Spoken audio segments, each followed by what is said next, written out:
Welcome back to another episode of Talking Tarkov. I'm the EarLegAthlete here with, Hey Dizzle. and today we're only 12 days away from the official release of Escape from Tarkov. Paris Games Week comes to a close, and we've got the Escape from Beta Twitch Rivals event right around the corner on November 7th at 12 p.m. PT. We've got plenty to discuss today, but before we get started, make sure you click the like button and subscribe to the channel. Let's get right to it. So, like I said, we're 12 days away from the official release of Escape from Tarkov. 1.0 Yeah. is literally around the corner. You've taken a break off from it, so like, I imagine, I've been playing nonstop arena, and just Tarkov, especially for this wipe. And I know I'm excited. I'm really looking forward to it. But you have already taken a break, so is it like double anticipation for you because you're like, not only am I coming back to Tarkov, but when I come back, it's a brand new version with all these new things. Um I mean, definitely part of me is very very excited and anticipating, what we're going to get. But there's also I've played more Tarkov in the last 2 weeks than I did in the 2 months before that. So I've kind of been, like spoiling myself a little bit by just going ahead and playing because I've been wanting to so bad. But at the same time it's like, That's true. yeah, it's still not normal Tarkov that I've been playing. It's been these events, with the cultist bosses and with the softcore changes. So it's like Right. I still am extremely, excited for normal Tarkov 1.0. Normal beginning of a wipe, normal rule sets, normal movement, just normal Tarkov, and then adding on top of it all the new stuff. So yeah, that was a long way to answer it, but yeah, I'm still very very excited. But I have been playing a Do little you bit. Just think? Yeah, well, they brought the Harbingers back, right? Oni, Prizrak, and Predvestnik, the three. I don't remember what their English names actually are. It's like Ghost, Oni, and something else, but they're essentially cultists times two, right? yeah, They're way more aware, way more accurate, just extremely deadly off the rip. So hopping on and being able to run. They're only spawning in specific locations, so you can kind of just run straight to the weather station on shoreline and see if they're there, find out if they're there, and if they are, you've got yourself a hell of a fight. And if not, you can just reset or go check the other spawns for just regular cultists, which is cool. It has been fun knowing that they're going to be in a specific spot, because then it's like once we get to the bottom of that hill, we just kind of lock in, and it's like, all yeah. right, they could be right up here, and it's go time. I Um, but I think even a good like we were way. surprised that first time, because when we first got up there, Yeah, he came yeah, from around the side of the hill, yeah, and he so was he kind wasn't of even by necessarily at the himself. top of weather station. Yeah, Yeah, he had split off from the other two, which was weird. Um, I think a good description for them are cultist versions of the goons. I feel like it's the yeah, yeah, goons yeah, yeah. dressed up for Halloween because they It play kind of feels exactly that like the way. goons. Yeah, it'd be They cool if that's do. what Yeah, they ended up being. You know what I mean? Like we got like word right. back, like that's Some because lore on it. Yeah, their guns match the goons' very guns. similar. Yeah. Their spawn points match the goons' spawn points. There's three of them. They play Yes. just like the goons. Like it's almost like perfect fit. So, Yeah. and has anyone ever seen them and the One's goons like at the same time? at the I same don't think place so. at the same time. No, I've seen cultists and goons, but not Right. cultist harbingers.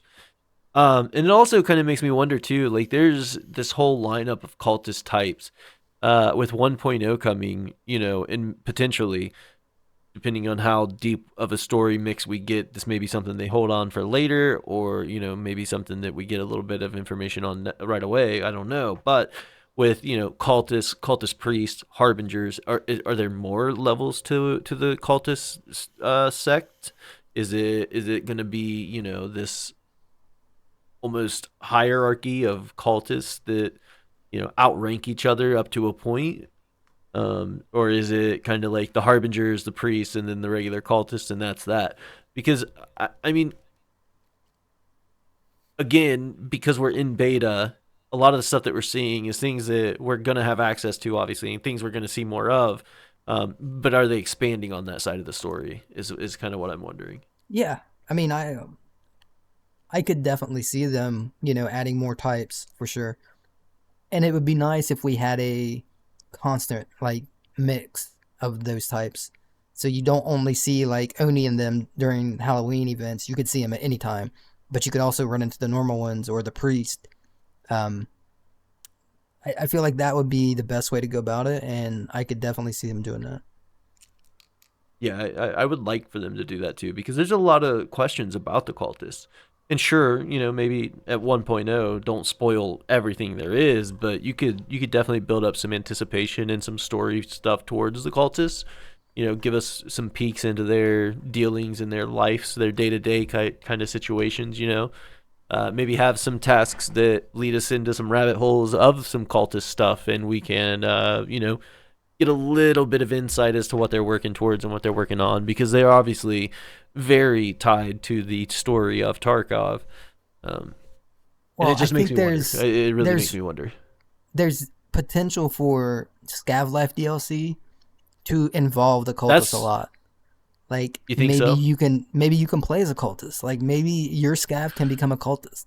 You know what I mean? Like if that's the like if Yeah, that's that's what they're true. gonna You could let be you given a do is like couple like yeah, because they said like you could play as routes. bosses. Like if you like If done you play enough the right for a way, you can boss, become yeah. Rashala essentially Like or something. Yeah. so I could see that working towards every enemy. You know what I mean? Like if you join the cultist, you could become a cultist. Like it would be cool because they could definitely go that route. Um, Yeah, and then I mean, think of the story building that they could do there. I mean, if exactly, your cultist is able to make it into like one of the or if your scav is able to make it into one of the cultists, bases or hideouts, essentially, like there could be a lot of little lore drops and just secret exactly. things stashed around, and kind of make it an in-game type of learning experience. Yeah, a whole new storyline, you know what I mean? Like something that you would never get as a PMC. It's like giving you access to a part of the game that you never could have had without like Scab Life. Um, Yeah, and I could see him yeah, I doing think something scav like life is that. going to be I pretty cool. really could. Yeah, I think so. I think I could too. Because Um, it doesn't seem too far fetched from what they've already discussed. no, they've already give us, hints about being able to, control bosses. So it's like that right there tells you like if you can control bosses, you should be able to control cultists or whatever enemy. The goons. That's a Right, right. boss. So why not the cultist? Um, but it'd be cool. You'd be limited to certain times on raids. Like you could only do night raids. On the normal cultist time. Uh, you get certain loadouts. You can't take just whatever. You have to take a cultist loadout. Like there would be restrictions, but how cool would it be to be playing a cultist and like you got your whole group of cultists with you, and you're just like sitting in the woods waiting on PMCs to come Just through, waiting. and you just ambush Yeah, them, yeah, and stab them. Like that would be so awesome. Um, I would love but that. I would but love every bit of that. yeah, and on the first thing you said, like them including like more different like levels of like cultists. I think that's one of the easiest ways that they could go about giving the game like a new feel because we've been so used to the normal enemy types, the normal ways the enemies work. One of the easiest things they could do is switch that all up and just make it Yeah, where all of them spawn at different times. All of them spawn like not just for events. Like make them all like on rotation and put them in. We talked about this when we were playing the other day. Put them in new areas. Put them in like just right. random areas where it's like Well, and you let don't them always have know. Yeah, and let them roam a little bit more, like not Yeah. necessarily like, oh, they're pathing in a specific line, they go in this circle and that's where they are, but like if they're say they spawn at woods by Sawmill, let them stretch their legs a bit further. Let them go out to USEC camp, if they hear a shot, let them chase it a little ways. I Well, think just being able to run into them in more unexpected locations would add to that cultist fight. Even though we can hear them and they're more visible and like all the issues that are there with current cultists, it there's still that scare factor to a degree. You oh can yeah, still be surprised by them for sure. they're And extremely if they deadly were too. So yeah, exactly. That's a big part of the scare factor. yeah, And if you were able to run into them, like sure they could be in the Sawmill area, But just because they spawn there doesn't necessarily mean that's exactly where they're at. They're not just in this defined small area. They could potentially be all the way out to damn near outskirts and all the way up on the other end of USEC camp, and like they could, depending on what they hear. Or another idea I had that I was thinking about, and I think that maybe I was kind of thinking that this is what they were doing, but I think we just killed a boss. Maybe, I don't know. But have, if there's 8 total cultists that could spawn on the map, maybe have 2 here, 3 here, 4 here, have them spawn in different areas and work towards a central area. Maybe, I don't know. I think there's ways that you could have them be in more unexpected areas and be catching people more off guard, and maybe they don't want that. I don't know. But I feel like cultists need some sort of a change up to not feel so regular. Cultists, I say this, I guess, kind of half-heartedly to a degree. Part of me genuinely believes it's a relatively easy fight compared to what it used to be.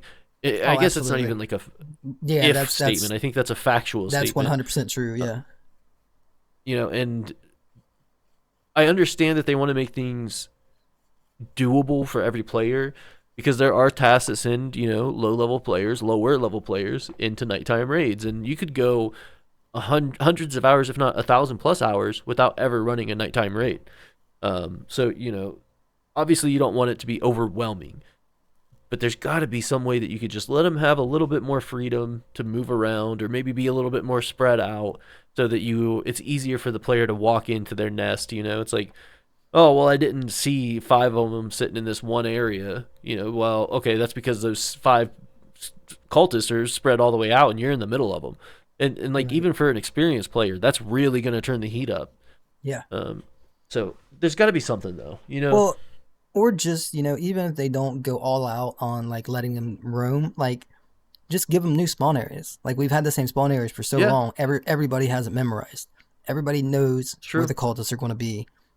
And I think the signs and the info we've gotten in the past kind of has already told us the answer, and that's that they are going to do that because on the events they put them on maps that they weren't normally on. They put them in Right. areas they don't normally spawn.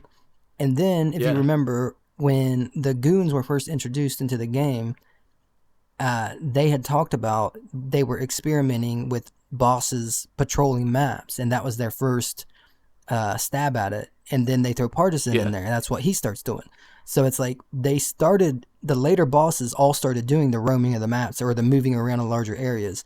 And Nikita specifically said, I remember this because I was so excited when he said it.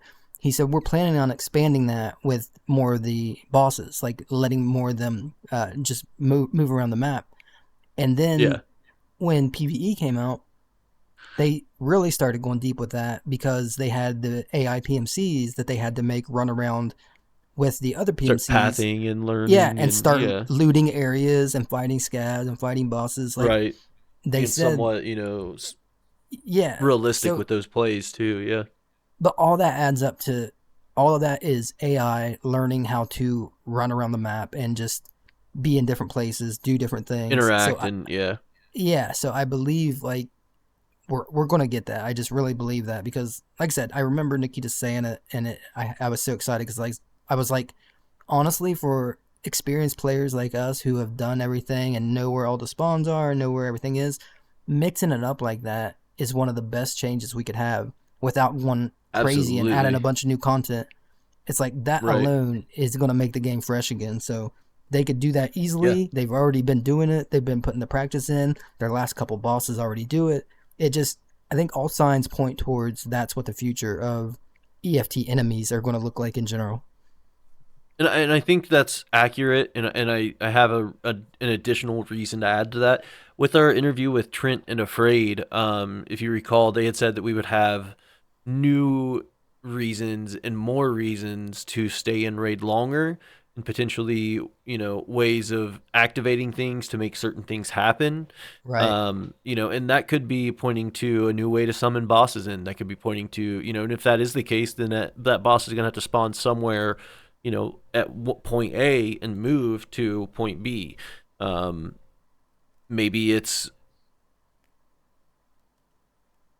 not only they're able to spawn in and roam around, but the boss could also just be on the map moving around. I mean, there's a lot of things that point towards that idea of bosses and AI, having more freedom in where they roam at. And Right. even if it's just like an expanded circle of their area that they roam in now, but with them being able to be anywhere within that. If it's like Sturman, for instance, it could be anywhere from medical to attachment cabin up to mountain stash, and he can be, not just pathing in some random, walkway through there, but he could be up on the mountain. He could be over in medical center. He could be, in the sawmill, or he could be roaming all the way up at one of those big rocks that we like to snipe him from. Like he could be in any of those positions, moving around and like just working from place to place. You could catch him at the checkpoint there where the BTR stops. Like just expanding that and giving them the ability to roam more freely within those areas would do a lot for the bosses too. Like Well, obviously, Sherman, he was the when Nikita pointed that out, he was the person that they were talking about. Like someone was saying, like I can't remember exactly the question, but they were saying like Sturman needs to be able to leave. He's always been at the sawmill. He doesn't have a second spawn place like a lot of other bosses do. Like right, you know where he's going to be, and Nikita had said that was, that was they were testing it with the boys and with um, what's his name? partisan. Yeah, Partisan and the boys. Like that was kind of their early testing, and they were going to implement it in more bosses. So I feel like that's just going to be the normal Tarkov thing. Like that's just Good, evolving good from what possibility. Tarkov was. Yeah, Well, it's like when the game first came out, it was like you knew exactly where scavs were going to be. You knew exactly, most of the time you knew exactly how many were going to be there. Like you knew how many spawned, and it's like over the years they've just turned it up a little bit here, a little bit there. Now scavs are just so random. You really don't know where you're going to see right. You scavs. don't know. Well, Yeah, look, we were playing the other night on Shoreline, and we're on the hillside watching by the tunnel, and I see this three-man go running up the hill, and I'm like, oh, there's three PMCs. And we start yeah, watching yeah. them, and it turns out it It's was just scavs. scavs. But they were running the weirdest route that I've ever seen. I've never seen a scav do that before. So it's like, I just feel like that's going to be the norm, like where you're not going to be able to just Well, know. land bridge on customs. Like you run down, Yeah. and before it narrows out, there's the Connex sitting there with a dead body. Mm-hmm. And if you're running from Ruaf towards Big Red, as you run past that Connex on the right hand side, right before it narrows down, there's a rock and a bush. Right. It's like a decent sized little rock, pretty decent sized rock. You could definitely hide behind it. But it's like right before it narrows and you cut over to the hillside to go up to Big Red. Right there, I had a scav spawn in right there and just sitting there. And as we run past it, he starts shooting us in the back. And I'm like, what the fuck? Like, he didn't make a sound. He didn't do anything. I just, and just goes to show, like, again, they are either A, pathing or B, spawning in different areas from their normal routes and what they would typically do. And that's already, just in a minor step. So it all kind of does point towards potentially seeing more and more bosses moving. And Yeah. on the topic of Sherman, what map with what other boss makes more sense than Sturman on Woods roaming around? The Right. man's a sniper. He's got the SVDS. He's got two guards. They're all, for the most part, like should be on the move. Yeah. And you could just have them old sawmill to new sawmill. Well, it's like he Just became pathing too across easy. Mountain Stash on two different ways. Yeah, that's a lot of it too. Yeah, he became too He is easy. Everyone extremely easy. knew. Right, he shoots his gun, so you already know because he's already trying to draw you in. That's already his tactic is to fire. So it's like Right. you're going to hear him shooting, so that's going to tell you exactly where he's at. And then once you get to the sawmill, there's only a few places he stands. Like he has like four different places that you usually see him in. So Right. it just becomes like so repetitive after a while, and it's like it's such a good boss to just waste on him getting sniped. A limited area with Yeah, right because someone's going to come in and snipe him before you get there. every If time. you wait too long in raid, like he's dead by the time you get there because the first person close enough to get the angle is just going to take him out. And Yeah. it's like you don't have that issue with Tequila or Killa or, pretty much all the bosses, Sanitar, like all those guys can move. And it's just like Sturman is in such a need of that it only makes sense, especially on a map like Woods, like you were saying. it only makes sense to let him have more points of interest that he can be in. Yeah, for sure. It really does. It makes perfect Well, sense, and and the we best felt that way reason, for a very long time. We've talked about it several times at this point. well, the best reason is because it's 100% like doable. They've shown they can do it, Yeah, and it's one of the easiest things for them to do that it will completely change the way the game feels. Like without any yeah. It would. new content, anything else. It's like just changing, letting the bosses and the enemies, just enemies in general, be more free with where they're at. That changes the game so much. Yeah, yeah. I mean, when you genuinely can't predict where that boss or scav or rogue or raider is going to be at, Right. it becomes it changes the way you play Tarkov. And like, sure, you can still run and gun for the most part, but you're going to have a lot of situations where it just pops up and you're like, oh shit, Yeah. you're going to have those jump scare type moments where it's just instant reactions. You have to be quick, or you're going to get hit. Well, So like, it definitely imagine changes the dynamic in the way in the feel of the raid as you progress.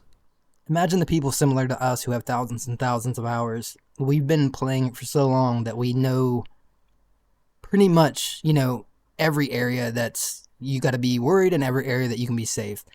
Imagine what it would Yeah, be like when experienced players just start seeing like bosses or cultists just in the weirdest like place that you normally don't have to worry right. about anything.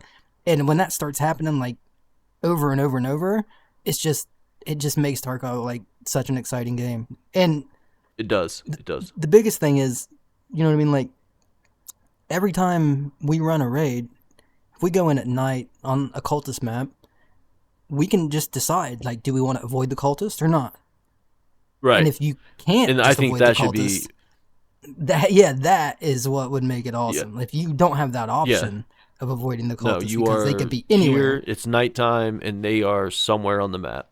yeah, And I I think feel that's how it like should be. I think that yeah, I that feel like makes it's the going to be that game, way.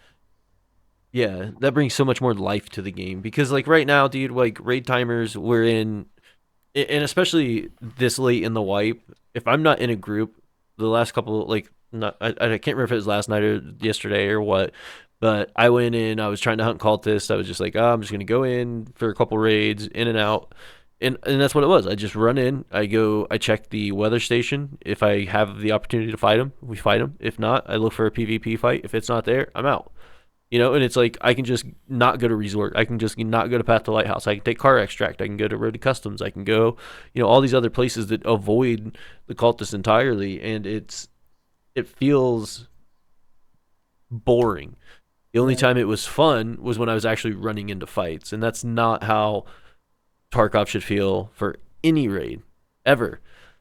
I mean, when you have the opportunity to just have the cultists that are an underutilized boss anyways, Yeah. not even necessarily the harbingers or the priests, but just the regular cultists.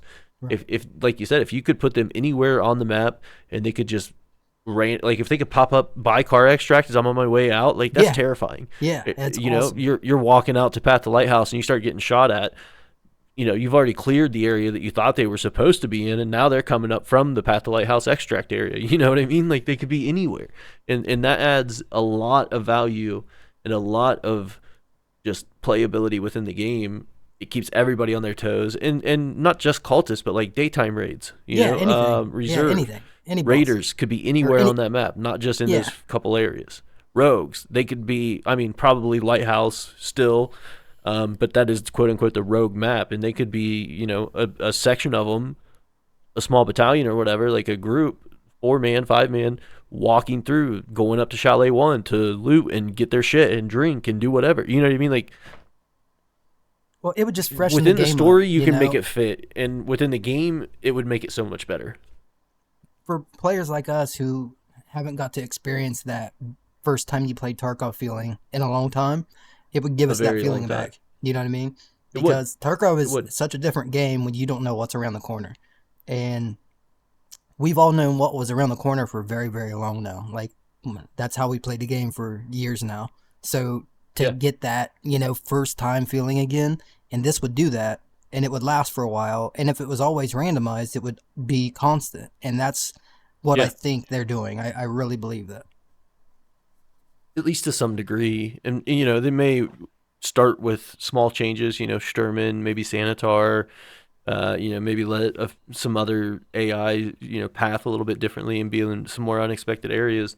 But I see it ramping up over time, and I genuinely do hope that it's something that they like go full dive into and just let everything be random, because that would be great. But on the opposite side of that, do you think that ruins new player economy and new player drive to play? Do you think that hurts the new player experience in a way that makes the game too hard? Not if they do it sparingly. Like, don't make it where it's, every raid, every map, but 70% just, bosses, yeah. yeah, yeah. Yeah. What I think is new players should still have the ability to learn normal spawns. You should still have normal spawns like D2. You're still going to be able to go get raiders. Certain areas on woods, you're still going to know that there's cultists there. But just make it where those aren't the only places. Because right now, we know there's only a few places for each, enemy type. Type of those enemy type, yeah. Yeah. So Yeah, for sure. continue to make hotspots, but just expand that to where there's hotspots and then there's random encounters. And random encounters don't have to be, like 5 times a raid. It can be like once every raid. And one time it might be a random scav, one time it might be a random cultist, one time it might be a random boss. But give that ability to where that becomes the norm. So it's like even new players can get used to it at the same time we're getting used to it. So we're like all on a Yeah. similar playing field. Well, and that's a part of it too that I don't think we've touched on, is if it is in every single raid, potentially once per raid, maybe even twice per raid. I think once is plenty. The chances of that new player running into that encounter are pretty slim, just like the chances of that new player or the experienced player running into the boss encounter. While even on something like Woods, where we know when Sturman's there, if I spawn in on the wrong part of the map and I don't sprint straight to him, like you were saying earlier, you don't get the Sturman kill. And if it's randomized and he's moving around, even if he is shooting, it's going to make it harder for those players to rush right to him and dial in and just take the shot. It's like, okay, well, we heard him here, but that man means he's moving this way, or he's moving that way, or he's moving the other way. Like, we don't know until he shoots again. We can't dial it in. We can only keep guessing at that point. And even if you're in the right area, he could still be moving through trees, and you may only see a guard or two if you even see them. And it just changes the experience of the raid so much. And with that being said, it puts everyone in the raid on their toes, while not everyone in the raid is going to experience the encounter. Right. Um, Yeah, because I guess eventually there's a just chance that knowing. everybody that runs into it dies. Like, sure, sometimes Right. somebody's going to run into it and then die, and then somebody else, and somebody else. But that is extremely rare happening. So But it's yeah, one of just those things that it's eventually, like, once we all know that it's possible, that alone is going to add more tension to every raid, whether you actually exactly run into them or not. Just knowing that there's no safe spots now, that to just knowing sit and right, chill and be dumb. Like, and there still will be those spots because they can't have them right, everywhere. You know what I mean? There's always going to be yeah. those little parts on map, little parts on. Excuse me, I'm dying Yeah, here. there's always going to be those spots where you walk into an area and it's safe, right? Like, there's nobody shooting, you don't hear anybody around you, you don't see the quote unquote hypothetical pathing enemy type that we're currently talking about, and you will have those areas that you can consider safe, and you can Yeah, eat your food, drink, meds, like heal, edges of the whatever. map, they're not going to have them Right. patrolling like 99% of the map. Like it's going to be, even with them It would in be a different pretty areas, it's still going to be certain areas. They just don't have the time or manpower to get them to where they can go to every single spot. Like it's just, that would be right. very difficult, I think. Um, and it would just be impossible. The maps are so big, like they couldn't travel from spot to spot to spot if they actually went every little nook and corner. You know what I mean? Like Right. it doesn't seem Once possible. parade turns into, well, we might catch them. They're clearing every single possibility on the right hand side of the Right, map right now, right. north to south. Yeah, Yeah. So instead, have like an overarching pathing they could be on, and then expand that width out a good bit so they have room to roam inside of that pathing. which is good because you need that. You need those spots where you still Right. can take a breath and, like you said, like heal up or get something to eat or take a drink. Like you Get still your have to kid worry about those organized. spots because Loot your of yeah. other players, but you shouldn't have to worry about those spots because of AI. You know what I mean? Like, no spot's safe in Tarkov Exactly. because you're playing against humans and they can end up at the same place you are. But the enemies should have boundaries, and I think will still have boundaries. Yeah. Just less defined, less Right. cramped. Just give them more of what Well, they if you have think already. about it, there's so much empty space in Tarkov. There's so much that just doesn't get used, and they definitely can change the way the game feels just by changing that aspect. What we've talked One about, thousand and percent. then just a few minor tweaks, it could feel like a completely different game, and that's with little to no changes in actual like development because they've done all that before. They've had events where they did put all these people in different spots. They've had all the same boss or all the bosses on the same map. So it's like they have the ability Right. to put them wherever they want. And they've had cultists on streets and they've had, you know what I mean? Like they can do whatever they want. And it shows you that it's just as simple as taking the scav AI model and changing it to a cultist or changing it to a boss because Yeah. Yeah. it's been done. And I hope that they use that, and like I said, I think they will because they've said it that they want them to, and I don't see there's no reason not to. No reason not to. Yeah. But it's weird because when you think about bosses, I only one boss that I can think of has one spawn, and that's Sturman, right? Everybody else has multiple Yeah. different places they can Sturman. be. Sturman only. Let's see. Kaban. Kaban. Kaban only spawns at Lexus. Oh yeah, yeah. Kaban does have one spot. That is, I guess, technically a little bit different, but well, not really. No, Technically, it's the kind of same similar thing. to the sawmill. Story Yeah, similar. purposes tied into the same thing. They're locked And into it's that area. it's like a compound, like you own the spot, kind of like Right. Sherman with the sawmill. I mean, like, But the but big difference with Kaban versus Sturman is Kaban not only has walls around him on the exterior, but he has connexes, walls on the like inside of the building he's in. He could well, be on either the left side or the right side. He could be roaming in the middle of that. Like and he's he's got much more 15 tucked in, guards. and he has a fuck ton of guards. Not to Yeah, mention any Sturman has scavs that might two. be there. Yeah. Yeah, yeah. And So Sturman is it's wide open, just yeah, easily sniped. There's that's the. some pretty big differences. But I mean, I just feel like they've slowly over time added new spawns for certain bosses, and just the newer bosses, all of them roam around. So, and they don't roam the whole maps, but they definitely the boys can chase you all over the map pretty much. The cultist bosses can chase you, I'm sure, all over the map, just like the boys can.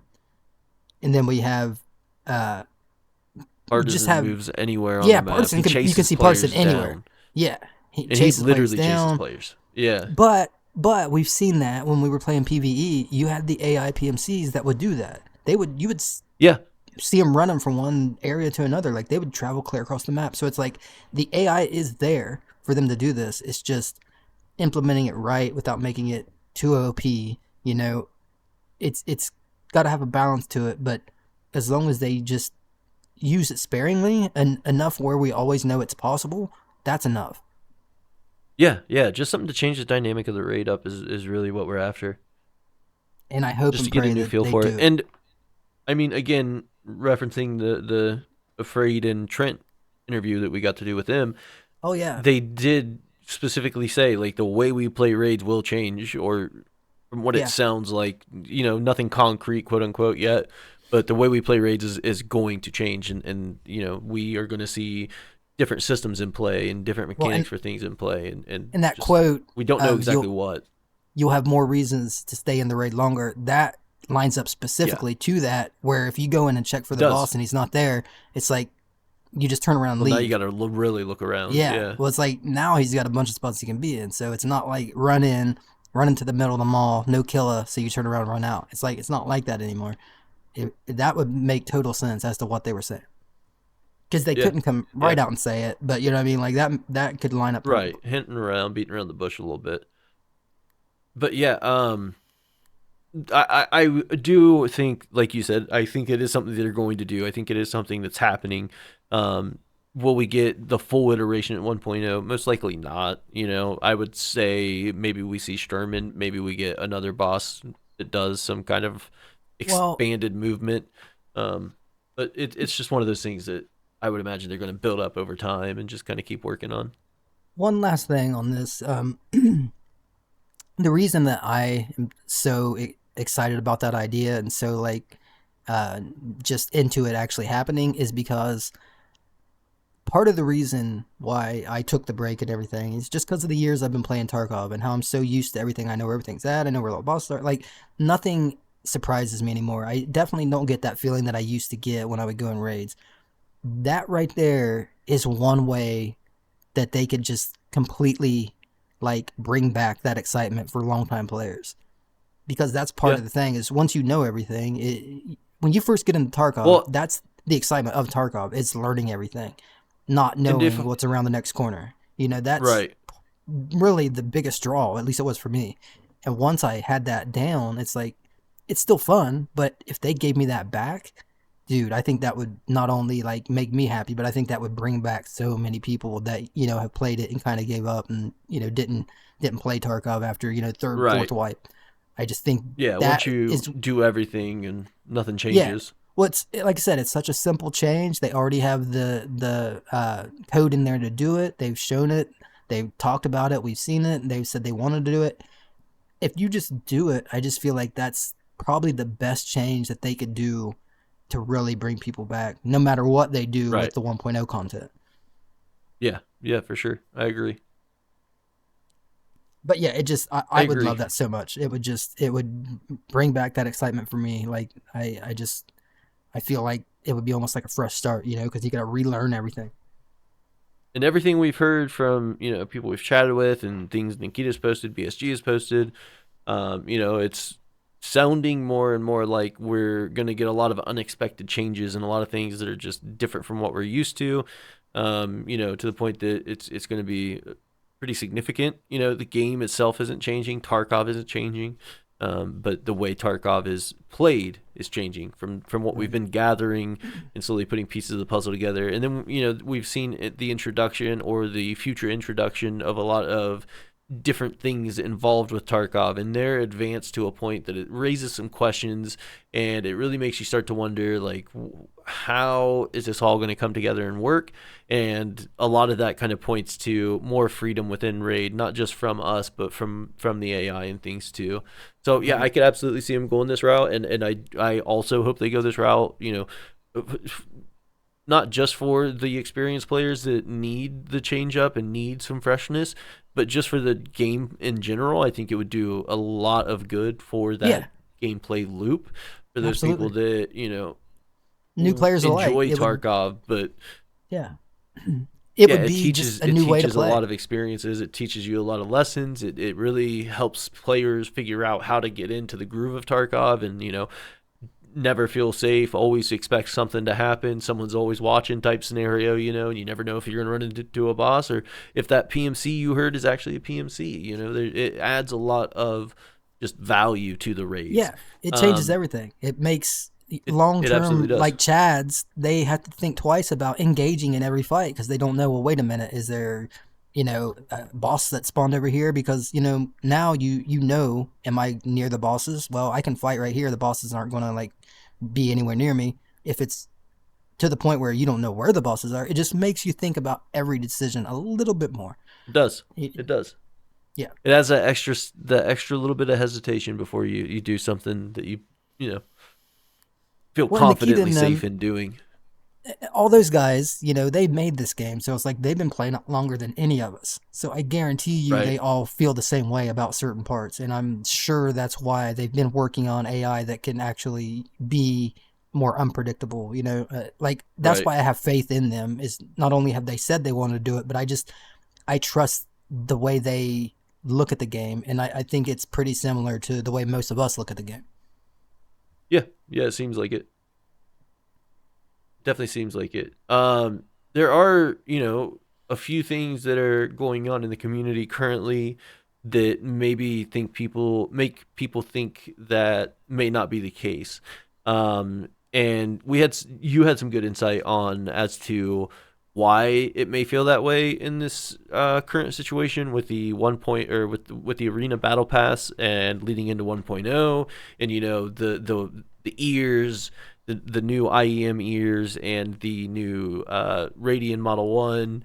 Uh, like, it feels a little. It feels a little pay to winish. It It feels does. a little egregious, a little pay to winish. It feels like, maybe unfair to a point. Like what about the players that don't play arena and that kind of thing? It Do you? just it. Go ahead. No, you're good. Go ahead. Well, I was going to say it just feels like something that Tarkov never needed. It's never had that, and it's never needed that, and it just it feels like one of those things that is a slippery slope, and it could lead to other things. And if it becomes normalized, I just don't know if we could ever go back to normal Tarkov. Like, but The way it the used to be. Yeah. yeah, the opposite side of that is I don't think that this stuff is going to be like rare once 1.0 hits. Um, as we were talking about it earlier, this battle pass probably was scheduled to launch with 1.0. So the stuff in this battle pass was probably 1.0 items, stuff that we're going to see more commonly with 1.0 because we already know we're getting a ton of new items with 1.0. We've seen leaks and Nikki leaks of so many guns. We've had dev confirmations of so many items and guns and just different things they're adding.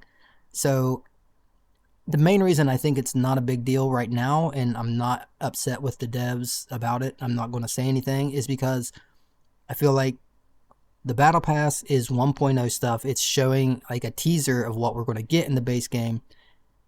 And for whatever reason, they launched it with Arena, month ahead. But when we get to regular Tarkov 1.0, which is in 12 days, I feel like there's going to be those items and then some available in game. And then that takes Yeah. away the pay to win aspect of it. Then I'm 100% It okay does. with it because, that's the only thing that's making it a little iffy. And like I said, I'm reserving judgment until I see what 1.0 is. As long as they Yeah. keep And I think that's a everything safe way to go about obtainable, it. yeah, if they make it where there's IEMs all over the place, like there's 5 different kinds and you can get 2 of them from traders and, there's a couple that you earn from a certain way and one you earn from arena, I'm cool with that. And obviously the big thing with the IEMs are you can wear helmets that completely, cover your whole head and then you still have ears. So it's like that's a big change in Tarkov. And if they don't give that ability to everyone, then it's wrong and it's pay to winish. But I think they will give that to everyone because that just seems like the way they do things. They start introducing different items and then we see multiple versions of those items. And Or we multiple are ways of getting those items because we've exactly. had, items that you get for buying Unheard Edition. Well, guess what? You can also go and raid and get those pocket expansions. You know what I mean? So like, um, Well, and it would have been weird when they they've launched the always battle stuck to pass. that way of fair. And it would have been weird when they launched this battle pass to add 2 new quests in the Tarkov to get that gun and to get that ears. With 1.0 coming, Right. it's like why even bother? You know what I mean? Like they already Right. put them on. They put them where we can. They let them be available on the flea market already, so we can already get them in the base game without ever touching Yeah. arena. So there are ways to obtain them, and it just wouldn't make sense, development wise, to spend time adding those into it just to make it fair when you're going to add those into it anyways with 1.0. So Yeah, exactly.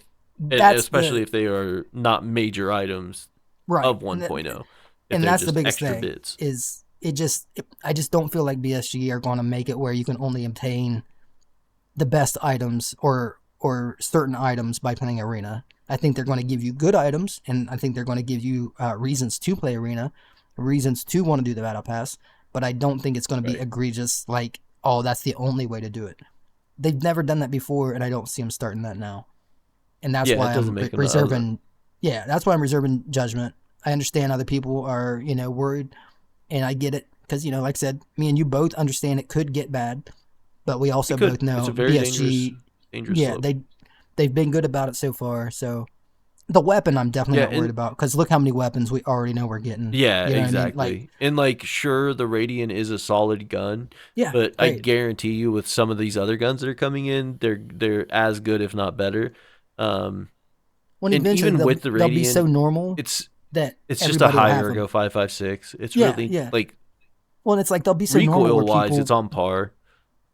yeah, people losing them, people selling them, they're going to become so normal anyways. You know what I mean? Like it's not going to, even if they I did lost leave two them in today. arena, yeah, it's like imagine. 6 months from now, how many are going to be just around? You know what I mean? Like Yeah, it's it it's becomes not a going to. common rifle. Yeah. Yeah. N- They're cheap too. They're 43 GP coins through rep, so it's like I'll throw those away all day. I have no problem with it. but I just think this battle pass was a kind of it was a sneak peek at some of the items that are coming to the base game. The only Yeah, problem because I with mean, that is the base game wasn't ready to update yet, so yeah. technically it's like it just doesn't make sense to And I add mean, them in it's the base game. smack dab in the middle of the battle pass, anyways, when most people would be technically unlocking level 100 in the arena battle pass. 1.0 should be rolling out right about the same time. It feels pretty okay to me. Yeah, yeah. Um, If they would have done it at the beginning of wipe and then not put them in the game, that's different. But I yeah, trust them yeah. enough to think that's not what's going on here. Yeah, I think so too. But even the clothing options and things like that, they're more in line with what I would expect from 1.0 type, equipment and clothing options and camos and paints and all these, over the top, not necessarily over the top, but way more in depth than what we usually get. Like a lot of the clothing in the battle pass is pretty freaking cool. Like Yeah, I may not agree with some of the collar choices and things, and I don't want to wear it because I only wear certain things when I'm in raid. But like they're still really cool, and I've seen plenty of people wearing stuff. It looks awesome, but it feels more in line with what we would see with 1.0 versus like what we would get in the beta, where the beta's been like muted camos and basic collars and not any crazy prints and just like regular stuff.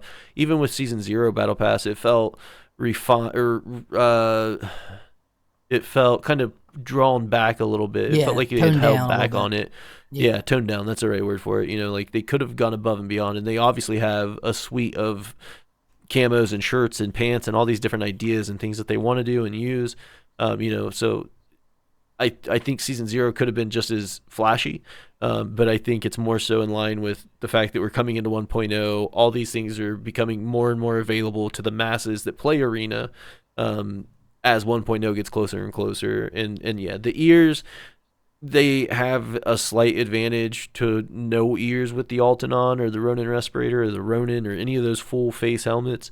But overall, they're not that great. They're nothing special. And like Adam had said in the previous session, or the previous episode of Talking Tarkov, that we should potentially see, the earbuds, or the earbuds have a headset that go with it. So you'll have the IEMs and a headset to make, its full potential, or at least its quality potential. Because right now they're not that special. They're not that great. They do add a little bit of value with those full face helmets, but not, or full head helmets, but not enough to really justify it. I don't think they're that great at all.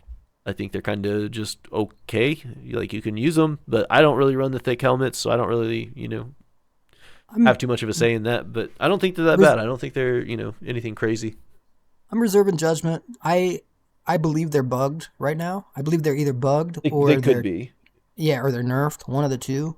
Um because like, I had seen people that had done tests and they were great at the beginning, like contact 6 levels.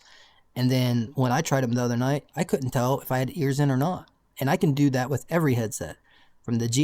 GSSHs all the way to the contact 4s, 5s, 6s. Like, there is no way I would ever not be able to tell changing my headset on or off. With No. those, Yeah. I really 100%. couldn't tell. And that tells you No, it's something's not wrong. much different.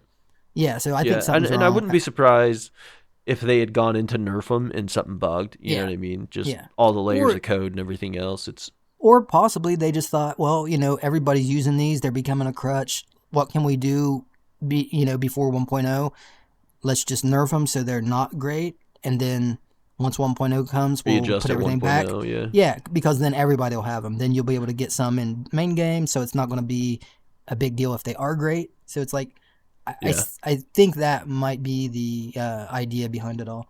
Yeah, and it makes sense too. It When you does. start thinking about it, a lot of the stuff in the battle pass and everything else, that it's in line with 1.0 type stuff, I think. Well, Nikita Um, said every update was going to be themed. Like we were going to get like right. themed updates, and you can see like with the Miami collars, that's kind of like the theme of this, and then you also have the Halloween items. Um, so it's like I understand dropping this battle pass early because on November 15th when we get the main game, it's like if we only got Halloween cosmetics, then it's like, well, that kind of sucks. You completely missed Halloween. Yeah, You know what I mean? right. So it's like, Exactly. I do But see a instead you reason get for, all these extra things. yeah, Yeah. I do see a reason for dropping it in arena first. And I really believe that that's what it's all about. I don't think it's to make these items obtainable only through arena or make them so rare that you have to pay to get them. I think it's like, hey, this is a look at what some of the stuff we got, for new things in the game, some of the new items that you're going to be able to wear. We all know we're getting a bunch of new guns, so no reason to even talk about that. So it's like the earbuds specifically, Right. I think are just going to become a normal part of Tarkov, and we just got a sneak peek of it with the battle pass. Yeah, I think that's accurate. Yeah, Seems fair. it does.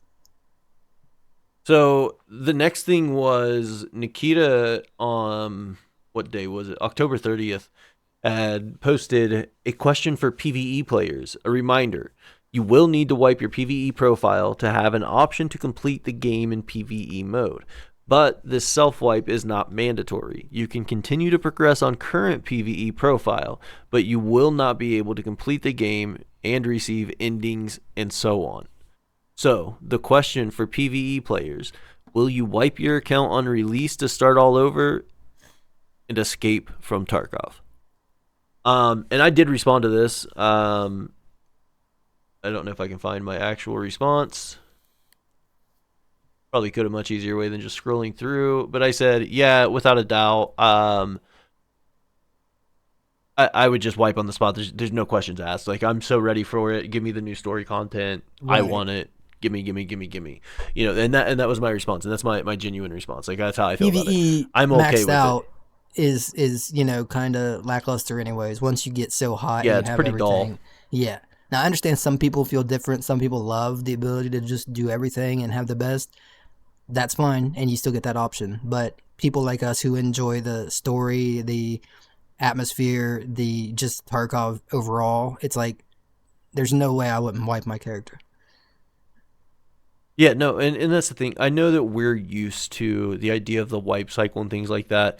But even when we got on PvE, like we were appreciative of the idea that it doesn't matter how long it takes us to progress. It doesn't matter what we do in what order. It doesn't matter, how we play essentially because we don't have to worry about in 3 months we have a wipe. In 6 months Right. after that we have another wipe. We better get Kappa. We Yeah. got to get this. We got to get this. If we want to see this in game stuff, we got to get to Lightkeeper. Instead it was, man, this is awesome. I don't have to worry about a wipe. And even all the way up until Nikita said on that day with the Tarkov TV when he goes, you will have to wipe with PVE if you want the new story content. And without even like, oh, that sucks, like not a thought in my mind, I was like, yeah, that makes sense. Like I was Yeah. expecting that much. It's 1.0, it's a new version of the game. There's story implementation from the very beginning of the game all the way through. And then all the new story quests, all the new stuff. Like, how am I supposed to choose which route I take for the ending if I don't start Right. Have over you ever? and go through those tasks again? If I can't Exactly. decide I want to take Peacekeeper's task line over Prapper's task line, and maybe that's how I get to Icebreaker because that's what takes me to Lightkeeper. But if I get to Lightkeeper and I make the wrong choice, then I can't do that at all, and I have to go back and do this other task line to get caught up to that route so I can go through a terminal. How are you supposed to be able to make those decisions and decide what you want to do and how you want to do it and which way you want to go? And I understand the players that are like, just time gate it, just time gate it. You can't time gate tasks that were meant for you at the beginning of the game. Yeah. And like, sure, I guess technically you could be like, oh well, now I can go back and do all those early tasks and make my decisions now. But it doesn't make sense to do that. It makes more sense Yeah. to just wipe everything, give you access to all the tasks, all the new items, all the new stories, all the new cutscenes, everything that is new to the game. The way we play the raids is changing. When everything is changing and the game itself is going to the official release, the idea that is Tarkov, not just the beta version of what we think Tarkov is and what we expect the game to play like. It is what the developers have intended for us to play start to finish as the story of Escape from Tarkov. At least to the point of us escaping. We don't know what comes after that, and we don't know what sub stories pick up and take off after 1.0.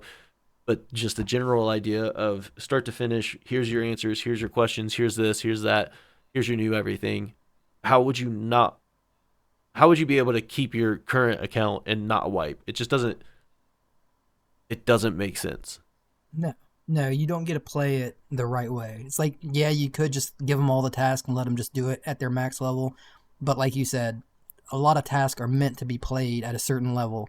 Like you're gonna breeze right Struggling through through them when everything you if you don't have have, these things. Yeah. yeah, if you have all the best gear, you have all the best things, you got access to everything. Then what's the difficulty of finding items in raid to give to a trader for a task? What's the difficulty if you Right, have you've all of it got in your six stash six already? thick cases full of that shit Yeah, already. You have yeah. 12 junk It, boxes. It doesn't matter, you know? and it's like, so Where's like the struggle? part of the like quest system in Tarkov, part of the progression is the difficulty and the like time that you get that. Like it all matters. All of it syncs together and it It all does. plays a part in, what the game feels like. If you, get beginner quest at in game, it just doesn't feel the same. It just doesn't. And No. if Imagine people going to want do, that, like, pocket watch at level 72 with all your gear on yeah, PvE, yeah, right? it's like, Like, what's the it's point? crazy. Your rewards Yeah. you get for it are going to be stuff that you don't even ever need, and it's like, XP is what's the point? laughable. Yeah, you're going to get 1,000 XP for something when you're at, level 78, and it's like it just makes And no need sense. millions of XP to go on. Like, Yeah, it's just, yeah, you just can't make sense of it in a good way. so yeah, Um, it's all a package. It's all like it tied together. So to do well, one without the other is cheating yourself out of the experience. You just don't we want to do don't it. know what's changing within the engine either, like what they've changed to make flow better. We don't know, what's changed code wise. We don't, there's a lot of things outside of just gameplay loop and story missions and, new content, quote unquote. There's all the like the patch changes and all the work that's going into 1.0 to make it run as well as it's running or do whatever it is they're wanting it to do and react how they want it to react. Like those things are going to require the account not only to update but to wipe to be able to get the full vision of what it all is. It's just so hard to justify not wiping versus wiping. And here's the thing too, it's the only time you have to do it. You've only played Right. PVE for what, like a year and a half? Has it been out Yeah. 2 years yet? I don't think it's Yeah. Going been on out two going on two years. years. Yeah, it's going on 2 years. Okay, so we're right at 2 years. Yeah. Um, you know, and if you have been playing PvE that long, I guarantee you are extremely high level with a shit ton more stuff than you ever need in Tarkov, and you are extremely comfortable with hundreds of millions of rubles, maybe even a billion rubles at this point. Who knows? But and that's okay. Like that's awesome that you did that. Take a screenshot. You know, be proud of what you accomplished. Wipe one time and rebuild. It's not that hard. And I'm not making the claim that PvE is easy mode. I love PvE. I've had some of the most fun I've had playing Tarkov on PvE because it's freedom. It's relaxed. It lets us do things that we don't normally get to do in a PvP environment. It lets you focus on just specifically working on events and tasks. And like, I just want to enjoy the story and the atmosphere and just like the vibe of Tarkov. And PvE is a great fucking platform. It's a great game. And it's just weird to me to be so hung up on stuff that we would have lost several times over already on Right. PvP, just to maintain, some accolade or some idea in your mind that is set by your own mind. Like you're doing it to yourself, and you're putting yourself on this pedestal of, well, I don't want to lose these 36 LEDXs that I've collected over the year and a half I've played PvE, or I don't want to lose all my access to my labs cards. It's like, dude, in a very short amount of time, especially on PvE, it's easier to level. I'm not like that's not a lie. Um, it's just I don't understand it. I don't understand it. Yeah. I I mean, am welcoming the wipe, and I'm excited to get to go through all that early stuff again, and progress a character through all those same things like I used to, absolutely. Yeah. but new. Like that's the exciting part. Yeah. Well, and just to clarify, it's not quite 2 years. It came out in April 24, so it's getting close though. Um, Yeah, but anyways, the biggest reason that I just don't think it would be possible for them to just let you start doing the quests and things is because, yeah, there's going to be new quests and shit, but there's also going to be changes to the old ones.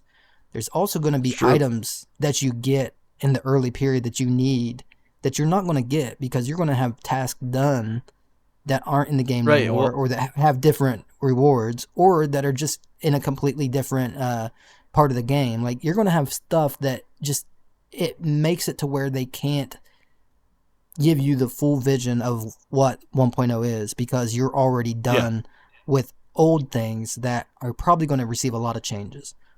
Well, we So know we're getting tiered tasks for one, yeah, shooter yeah, born, test drive and all these things, and who knows how else the rest of the baseline tasks that we've been doing that have been called side quests at this point, in base game or in 1.0, that everything that we've been doing, they've just considered, optional side tasks that are for, filling time. right. So yeah, there's all kinds of new stuff coming and new ways of Well, doing those things. and to be fair, I believe it's a small minority of people who are, planning on not wiping and are, wanting them to just, let them have the newer task and let them play it with their main character that's level, 70, It whatever. does, Like, I yeah, think it it's a does seem minority like a of people. minority for sure. Well, and I believe most people understand because even when it was announced, like it got less pushback than I expected. Like there's definitely some It people did. who are upset, but I think majority of people understood the game's getting a major overhaul. You're not going to be able to get the benefits of that overhaul if you don't overhaul your character. So it's kind of like it's just one of those things like you don't have to really think about it much. It just makes sense. Like in any situation like that, that's what you would expect. Any game gets a Right. major overhaul, you're not going to expect to just be able to continue on your old character. It just doesn't work that way. But Yeah. here's the other thing: BSG is giving you the option to do that. You just don't get the new stuff. So it's like Yeah. not only are they doing it the right way, but if you don't want to do it the right way, they're still letting you play the way you want. So really, Yeah. it's like there's nobody that should be upset because you have access to it. Like you can still do the new stuff. If you don't want to, you don't have to. But you have access to both ways. Like it's up to you. Right.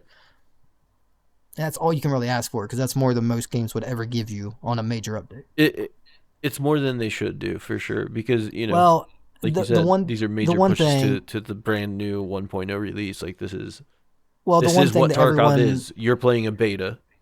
That's one the other thing that side of it. everyone comes back at you with when you say that is, well, they promised no wipes, and that is the one thing I see all the time. Well, they promised no wipes, and I think that's the reason they are still giving you the option to not wipe. Otherwise, I think they would just wipe Well, it. and But I think that's but so like it's dumb stupid. too It though. is. You It's know what I mean? stupid. It's dumb. It's literally It's dumb stupid. because it's you're playing a beta version of the game. They're giving you the 1.0 full release of the game. Why the fuck would you not wipe? You know what I Yeah. mean? And like I Yeah. try to be more than considerate and more than fair with these things because again, we play PvE. We enjoy PvE. It's a Yeah. fun Love time. PvE. I'll probably play PvE again. I probably will. Like But I look even forward if to I trying it was out. like super sold on the idea that it's like, oh, it's because it doesn't wipe. It's because it doesn't wipe. That's what keeps me playing PvE. It's because it never wipes and I get to keep all my stuff. You know, when the game goes from beta to 1.0, I wouldn't expect to keep any of it. I would full heartedly expect a fucking wipe to come my way, whether I want it to or not, Yeah, because it's common I'm not sense. playing the beta anymore. I'm playing 1.0. I'm playing the official, I'm playing the Escape from Tarkov game that the developers want me to play. This is Yeah. the game they created to play, not the beta. This is the release. This is the official release. Anything done in beta, like with any other game, is wiped away, gone, and forgotten. Any other game does that. Yeah. Common sense says full release of the game, no longer beta, I should have a wipe. And it just makes sense. Well, It like I just said, I makes think it's a sense. minority. I think it's a very small It minority of is, but it's still people. frustrating to see. Well, and the thing is, most of those people don't care about their stuff and their stash. Like, the only thing they're mad at is that they were told they don't have to wipe. So they use that as a As their crutch to be crutch. like, yeah, Yeah. like, oh, well, you lied. You said that I wouldn't have to wipe. When in reality, it probably doesn't matter to them. They probably will end up wiping, but you know how people are. Anything they can Yeah, they take just and throw back at BSG, they will. So it's like, I feel yeah. like that's what most of that is about. And a lot of those people that you see complaining probably don't even play PvE, probably don't even have a PvE character. They're probably just like, oh, well, look, they said there was no wipes, and now they're saying they got to wipe. You know what I mean? Just Like, stir the that's what I pot. think. Yeah. Yeah, that's what I think a lot of it is. Well, and I've learned throughout my time in the community of Tarkov too, like that is something people love to do, and not just Tarkov No, community, dude. It's everywhere. Like you said with the yeah, Arc Raider stuff, you've been, yeah, being helpful within communities there, and you're still seeing constant people just hating and hating and hating. yeah, Um, and it's in every community, it's in every game. It doesn't yeah. matter. It's just It's just how life, man. It's just gaming the way life is, and goes. yeah, honestly, it's just in life. Yeah, yeah, it Um, is. It's everything. Look at but social there are media. You know people what I mean? who Like, genuinely just like to stir the pot. They genuinely just want to cause problems and stir up some shit. And if they can start some drama and sit back and laugh, hell yeah, that's a good day's work for them. well, because Um, like you said, it doesn't make sense if you really love playing Tarkov and you're playing PVE and you have the ability to get the final product, the end game, or the 1.0 release with the storyline, and you can escape Tarkov. If you really love Tarkov and you really like are into it, you're gonna want to do that. Like that's part of the yeah, game. You're gonna absolutely. want that. So it's like it Yeah, just almost tells on itself. The people that yeah, are it kind of weeds upset. itself out, doesn't it? Yeah, yeah. It's like, and like I said, there Well, might be a few minority that really do feel that way, and that's fine. Just keep playing your character. Just don't you get know, upset that you're and not getting the end stuff. exactly, yeah. Well, and it goes to talk about into my next topic a little bit too, with gaming being bred into this toxic environment of people hating everything and nobody genuinely being, not nobody, but a lot of people genuinely being just unhappy and using that unhappiness as a means of driving this outlet towards hating the game that they play.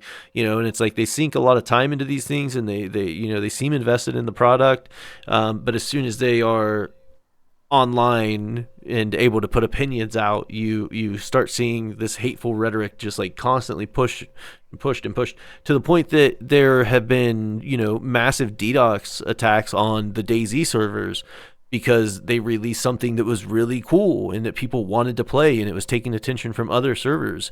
And so this group of people or this person decided to send potentially the biggest DDoS attack in history, at the DayZ servers, and they succeeded. So you and I and anyone else that wants to go check out the new stuff on the Zero servers, we are unable to do that. And the guys over there on the development side are having to work overtime and bust ass to try to figure out this problem and get it resolved to a point that we can just get back on and play. And it's sure, I'm not trying to like push like, oh, it's all these people hating on the game, but it is though. It really is like Oh yeah, games absolutely. have bred, or not necessarily bred, but have turned into like this super toxic environment to where, you know, if you dislike something, and it's true in a lot of aspects of life too, if you dislike something, Yeah, you just hate on find a it way and talk to shit about find a it and way to find a way destroy to it. destroy it. Yeah, and I mean the fact that these guys sent over, I mean, you could probably go in more depth over it, but you were saying a 30 terabyte Yeah, fucking 30 terabyte package. DDoS. Yeah, Yeah, which um, they had said normal ones were in between 500 megabytes to 1,000. And that was megabytes, normal. mind you, not Yeah, gigabytes, megabytes. Yeah, and this was terabytes. This was not which even is gigabytes. This insane. was That's so terabytes. huge. 30 terabytes. Yeah, and it's like Nobody, it two makes no people sense. have 30 terabytes on their entire computer. You know what I mean? Like, just Yeah, it makes no I sense. don't even Like know if I it have a terabyte of storage. Well, to put it this way, like I said, their server provider was also their DDoS protection. They offered the same. Well, they get their DDoS protection through their server provider. Their server provider gets it from another company. But it Right. was such a big DDoS that it completely destroyed the infrastructure for that provider. Like it wasn't just the DayZ servers that got hit, it was all their servers. Like it was a massive attack. And it was just it's something that for whatever reason has been common in the DayZ community. Through the years, anytime DayZ is getting a lot of spotlight, anytime big streamers are playing it, Summit, Shroud, anytime it's got an event going on, anytime that there's a big new uh, server that's up, there's DDoS attacks. Like it's been so common that it became like the norm. Like you knew it was going to happen. Anytime Summit would stream it, DDoS attacks. Anytime Shroud would stream it, DDoS Yeah. attacks. It was just so common that it was like you just knew it, you expected it, and for whatever reason, I don't understand. Like I know there's reasoning behind it. Some people have speculated that it's other server providers who are jealous and they basically think, well, I'll take yours down so you'll be forced into playing ours. There's so many servers on DayZ though. You know it doesn't work like that. Right. Like it's not going to No, guarantee you get any new traffic. Um, so like you exactly. said, it's just out of hate and spite, and like it just makes no sense. Like it really is one of the dumbest things ever, because all you're doing is taking the zero servers that we talk about. Resources, manpower, and Well, it's a yeah, lot and of just time and effort explain. from all these other people just to destroy something that only a handful of people realistically are really enjoying. Yeah, the zero servers are custom servers for DayZ. They're lightly modded servers, so they're like real similar to base game, but they add a few things to make the game more interesting. They add like some keycard quests, and it's basically vanilla DayZ with very good mods. So you don't have cheaters. It's just a really good community, and basically they run off donations. It's free, you know what I mean? Like, but they have a server cost to do this and to run this. So it's ran by a streamer. Happy Bombs is one of the owners of it, and he puts out the cost himself. He doesn't get donations for it, but he has other people that help him. But it's not a huge like project. It's not a huge company or anything. This is a small time setup, and Absolutely. they're getting attacked like this. It just makes absolutely no sense, because all that's happening is you're taking the server away from a small portion of the DayZ community and nothing else. That's all you're getting. Like Yeah, there's no that's it. positive to it. Like it just, and it's been down for You're going on causing 3 days chaos now. and problems. Yeah, Yeah, so this was a real, like this was, like they said, this was the biggest that they've ever seen, the biggest in history of any of these companies, like any of their business. Like this is something that is just not normal. So it's just strange that someone went through the time and effort to do this when it has such a so small little impact. impact. Yeah, it's like Yeah, you're not doing anything. Like you're just ruining some people's days, and you're making it hard on these server owners who try their best to do something nice for the community. It just makes no right. sense, because now they're having to Yeah, spend money that they don't have. The only thing I could think, and this is what I've been thinking, the only thing I can think is what the other thing they are trying is to actually get these servers shut down, make it where it's so expensive, I mean because that's they, possible. well, and just to put this out there, about a year or so ago, maybe a little longer, these servers were close to shutting down. They were running low on funds and had some issues. And I remember a time when they were saying they weren't sure what they were going to be able to keep, how many servers they were going to be able to keep up. Because they usually run about 5, 6 servers at the same time. They rotate different Yeah, maps into some of them. Some of them are constant, like Chernarus, and maps that are always going to have people. But then they throw in like a right. modded map like every couple months. Like they'll throw in Volning one week, and then like right now they have early winter Chernarus, and but they'll always throw in a different map every now and then on rotation.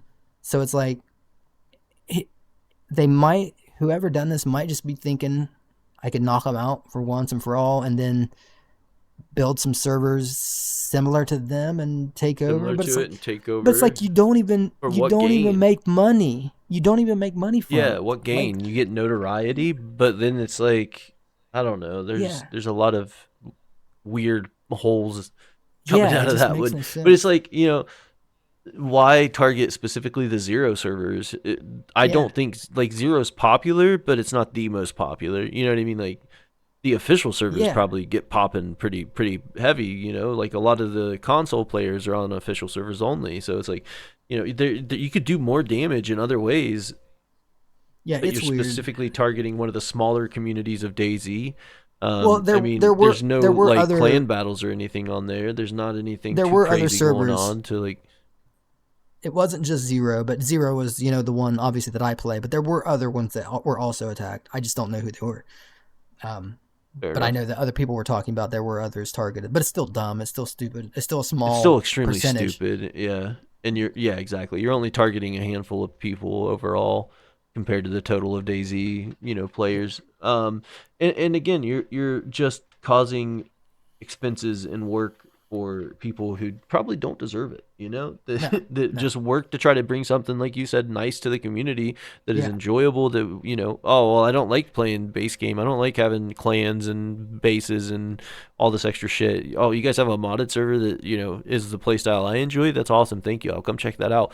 Well, these guys took it down and they expect you to go play their server now. Well, what's their server? Some modded nonsense or something, or it's something similar to Zero, but it's, you know, not quite what I want to play or whatever.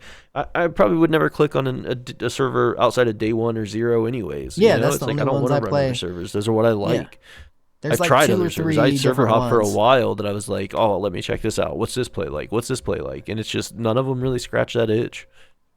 But yeah, And that's the thing. That it's just an day awkward thing one to attack. Well, day one and zero are pretty unique in their the way they make their servers, and they both are like on the smaller side of what kind of servers, because the bigger, more popular ones are like the big, huge. I can't think of the name of them right now. But the big like 120 player, like PvP focused, like Yeah, clan yeah, focused, like maps and or clan focused, like battles and stuff like that. Like those are way more right. popular and uh, definitely have more people playing them. Rearmed is one of them. That was one that it gets a huge, True. like when you look at your servers, it's like they're packed all the time, like all day, every day, like Right. 120 They players are. in every They server. yeah. Yeah, yeah.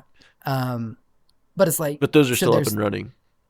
yeah, yeah, yeah. So there's bigger targets, if it's all about just stopping people from enjoying their day. So I'm it almost enjoying feels DayZ. It feels a little very personal, right. and Maybe it could somebody that's be been banned a because few times keeps getting caught yeah, doing yeah, something that they shouldn't be very well could doing, be and they're just personal. like, "Oh, Could be fuck this." someone who used to Yeah. be an It's just a admin and weird. can't Yeah, they yeah, got that's kicked out because they true did too. something. But like I said, it's also this is common in the DayZ community. This DDoSing is very Well, and common. it's gross that it has become common in any community. You know, it's Yeah. like you can't have something nice without people trying to ruin it because they're jealous or they dislike what you're doing or they want attention on their servers or whatever the excuse may be. It's just disgusting. It's disgusting behavior. Um, Well, and like I said, a lot of people also seem to think that the server hosts are behind it because they think, well, if I can take down this one, then they're going to come to me to provide them servers. Now that makes more right. sense because then they will make money. That's about the only thing that does make sense. But then you Yeah. would still be targeting larger servers, right? You would still be going for Well, more I mean, popular stuff so you can get a bigger impact.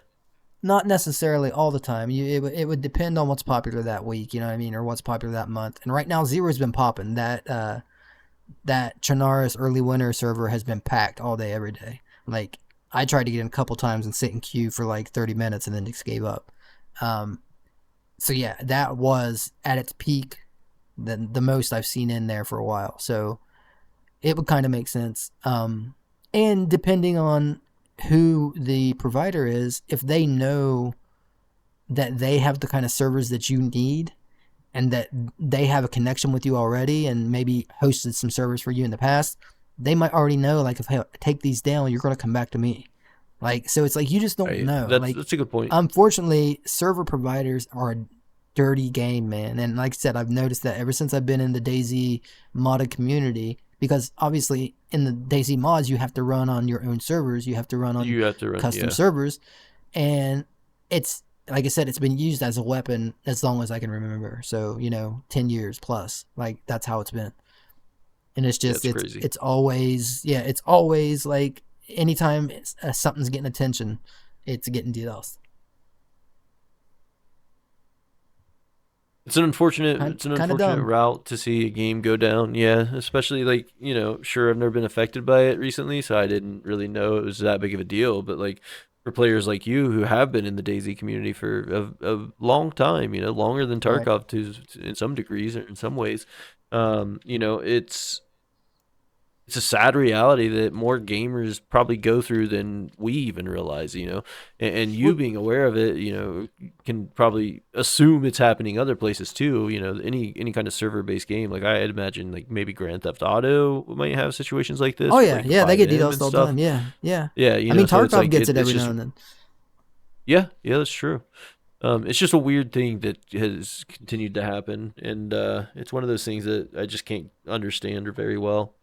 You know, Well, and there's ideas and there's theories that make sense, but even then, it's just like it's just so greedy and self-involved and just and it gross. just it stops us from getting cool things because It does. Shroud and Sacriel were working on this server called the Gray Man server, and it was so great. It Like looked the way awesome. they made Yeah, it was awesome. I played the hell out of that and loved it. I was there every day. Couldn't wait to log back in. And not only was I loving it, everyone was loving it. Like the servers were packed. They had two different servers, and it was like you if you didn't click log in right when the server restarted, you would not get in that day. Like or until the next restart. Like that's just how it went. Like that's how packed they were. And as soon as they yeah. started making noise, they started getting DDoSed over and over and over and over. So you know what? They had to give up on the project because they just couldn't do it. They couldn't keep it up and No, running yeah, because, it's and not it was, beneficial. yeah, and it's not the only one, but it's like so many awesome servers like that that were made and were like so popular and fun. They just got left behind because people wouldn't let them run them. Like it just, it's so weird. It's just so negative. Like there's nothing good out of that. I just don't get Yeah, it. no, it's a weird thing to do, dude. It's just weird. But yeah, I I don't know, man. I don't understand the reasoning behind it. I would love to talk to somebody who is or has been involved in DDoS attacks and just like, the rage hacking and just like trying to ruin people's time. I want to be in their mind. I want to have an idea or at least a reason behind why they act the way they act and do the things they do. Like, is it for pure joy? Is it because you feel like you're, better than people? Like, does that make you feel good? Is it, I like, oh, think I just so. hate those guys. I don't want them to I do well. I want to see them fail. Is it, like, I have so many questions as to like why and how, and not necessarily even how. That's a bad way to phrase it, but like, what got you to this point? What drove you to want to Yeah, be like this way, what and why are motivation? you like this? Yeah, But because I it's so think it's weird. just, Because it's so much more fun there's for bad me to just people. enjoy these things and be part of the communities. Yeah, and that's Well, that's like a there's real fucking there's bad truth. people everywhere. You know what I mean? Like, Yeah, and unfortunately, in the community of server farms and people who understand how to build these giant infrastructures, unfortunately, there's just bad people in those communities. And I think it's as simple as a kid buying cheats to go uh, troll people in Tarkov. I think that's what it is. It's a dude with access to all this high quality infrastructure. He wants to troll. He just happens to have access to all the stuff needed for it. You know what I mean? I think it's as simple as that yeah. sometimes. No, I I don't think that's mean, always and it. that would make enough sense. No, but Yeah, I don't think that's always, I but I think think that is a the simple ones enough that make no sense, explanation for it. yeah. Because like I said, it's known Because in the community that a lot of the places that provide the service of servers have been behind some of the DDoSs on other servers. It's like they have the ability to do it. Like that's what they do for a living. So it's like that makes sense that that's where it's coming from a lot of the times. Or other people, other competitors, people who are just shit people. yeah, no, I think that's a big part of it. Probably, I wouldn't be surprised if that were somebody's excuse. Like, yeah, I'm just shit. I'm just a horrible They're probably person, and I loving every enjoy minute it. of it. Yeah, they're Like, probably loving every yeah, minute. I enjoy it, and there's a potential gain in it for me. So it's not all it's not all bad for my end, at least. But yeah, it's just weird. It's one of those things I would love to understand more about. I would love to be in the mind of somebody who does these things. So if any of you out there have DDoS attacks, we can keep you anonymous. But I would like to have a conversation. Even if there's somebody that's reformed and doesn't really care if their name's on the internet, just we have a lot of questions, and we just kind of want to understand how your brain works and like why, like what drives you to do it, and what your motivations were, and just like what joy or gains you get from doing those kind of things. But I know that's a shot in the dark. I don't know if it's easy to find somebody that's a DDoSer or what, but hey, holler at us. Moving on though, just a couple things I want to touch on before we get to the end because we're pretty well done, I think. Um, Yeah. uh, First and foremost, we have a new Twitch Rivals event coming up. Um, November 7th at 12 p.m. PT. Escape from the Beta on Twitch. New Twitch Rivals God, that's loud. We're gonna mute. It's not important. One last raid. It's just a hype video. Is really all it is. You know, they just kind of show some stuff. If you don't know what Twitch Rivals is, it's essentially a bunch of Twitch streamers. You get in small groups of players and or solo. I think usually in groups though is like the idea. And you go for kills, boss kills, extractions. You get points, and whoever wins wins. You know, it's more prestigious than anything, but it's pretty cool. It's a fun time. Usually there's like drops for the events and stuff like that. Some cool Twitch Rivals stuff. Definitely hop in and check it out. It's on Twitch. Not a Yeah, lot to say and about that the one. Just a cool little thing before the last, beta ends. yeah, I was gonna say the last thing to say about this is this is the final one for beta. There's been so many, beta Twitch Rivals, Tarkov tournaments, and Yeah, this is the last one that you'll ever get to participate in before the game is 1.0. So that kind of makes 1.0. it a Yeah, little more, interesting. for sure.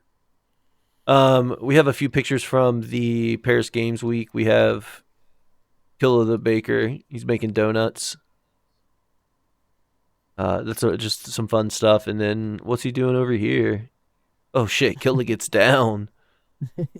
That's why it's so hard to take down. That's Just why it's some so crazy. Yeah, he's just geeked up all the time. Yeah, confirmed. Killa's an addict. Let's see, and then we have just like Nikita posted this one of his Gene Burn songs, "Minutes to Midnight." Um, Potentially just teasing 1.0 music, potentially new music coming to the Gene Burn Spotify and SoundCloud and stuff like that. It's hard to tell exactly what's going on there, but pretty cool. And then we just have some stuff from Paris Games Weeks, just like here's the setup for the arena game mode, and here's some guys sitting in on the terminal stuff. Um, can't really make out too much of what's going on here. That says trader and something, but this is just peacekeeper. You know, and they're just probably giving like an introduction to the traders and how they got to be in their position. We know Wait, with is that an 1.0, in-raid trader? there's a yeah, that's kind of what I was thinking at first. I don't think it shows anything like that, right? Oh no, okay, It just shows that's like like it's like a breakdown of yeah, like who yeah, this trader is and all that. And I think that's just kind of a telltale sign of not only cutscenes but more involvement from the traders, such as the in-raid trading aspect. Um, and then that's yeah, it for anything picture wise online. But then I just have a couple things that I got to do that I think are pretty cool, and I just want to mention. The VOD is uploaded. The full VOD live broadcast is right there on the YouTube. You can watch it right now. It was in place of our Saturday Arena upload because it was the Sherpa Hub Arena tournament. I was sitting in that, and I was originally going to play, but last minute changes happened, and they asked if I could cast. Um, and I said, absolutely, find somebody to take my spot in the game, and I will gladly cast it for you. And I got to do my first ever commentating, and I enjoyed it way more than I thought I would. I think it's one of the coolest things I've ever done, and I would love to continue to do it. And we never know what the future holds. I don't think I was like flawless at it. I think I have a lot of learning to do, but I think it was a really cool experience. And I'm really enjoying the amount of involvement I've had lately with the Escape from Tarkov community. Being able to be part of the Sherpa program. I'm on my way to Sherpa, and then the opportunity to cast for an arena tournament, even if it was just like a casual thing, it's just like something not only that I really wanted to do, but just to be part of is really cool. And I'm getting to meet a lot of really awesome people. We were able to do our interview with Trent and Afraid because of our involvement with Escape from Tarkov and things yeah, like that. And it yeah, just goes to show, absolutely. like grinding out and putting your time in and just being active in the communities, you can get far with it, and it's rewarding. I'm not only helping new players learn the game and figure things out, but I'm getting to be involved in things that I never thought I would ever get to be involved in, and I think that's really awesome and really cool, and I'm glad to be part of the community. I'm glad to have been given those opportunities. So it may not go anywhere, but it was still a lot of fun. It's already went places. You know what I mean? Like you guys are hearing from a uh, soon-to-be Sherpa and arena a commentator slash broadcaster. Like that's stuff you've already got on your resume, man. Yeah, I guess so. Yeah. Yeah, you're there. And it's really cool. It's an awesome experience. It's an awesome time, and I'm just glad I can be here. Not only making YouTube content for the Tarkov community, but involved in the Tarkov community in a little bit more in depth ways. And it's really awesome. And if you're not sure what the Sherpa Hub is, or if you're a new player and you're looking for, a way to really start to get your feet grounded in the world of Tarkov, check out the Sherpa Hub Discord. The link's down in the description. And I think that's it on my end. I don't have anything else I want to add. Is there anything that you want to go over or talk about or No, touch no, on? Or uh, only other thing I would say is we're so close, 12 days we away. are. Um, Yeah. I'm excited, and I hope all of you just jump in with us on 1.0 and just stick with us as we continue to grow this thing, man. It's going to be the big time to just go hard. Yeah, yeah, absolutely. I'm excited. I'm looking forward to not only some of the content we're going to get to create, but just checking everything out and being like excited again for the first Yeah. time, seeing new Yep. content in Tarkov. We are so close, So less than close, 2 man. weeks out. And yeah, November 15th, like take a week off, November 16th, 17th, 18th, 19th, 20th, 21st, 22nd. Do what you can. Tell your boss, get fucked. We got Tarkov to play. Um, but yeah, Yeah. we're, So we're looking we're only going forward to to have it. one We more are Talking just as excited Tarkov. as everybody else out here. Yeah, yeah, that's crazy to think. One more Not before the not official release not of Tarkov. not one more. Yeah, not one more ever. But yeah, one more before Right, right, release. right. That But sounded bad before when I said that. 1.0, We're only going to have yeah. one more Talking Tarkov. Last one talking Tarkov. You guys better enjoy these because once 1.0 hits, we're done. Yeah. But no, yeah, yeah, that's everything then. Thanks for Yep. watching. If you enjoyed this episode of Talking Tarkov, be sure to like, comment, and subscribe to the channel. We're on the road to 1,000 subscribers, so it helps us out tremendously while keeping you up to date with everything we've got going on. Whether it's our podcast, Thursday's base game, informative content and gameplay, or Saturday's arena matches. So click that bell icon to never miss an upload. We'll catch you next week. See ya.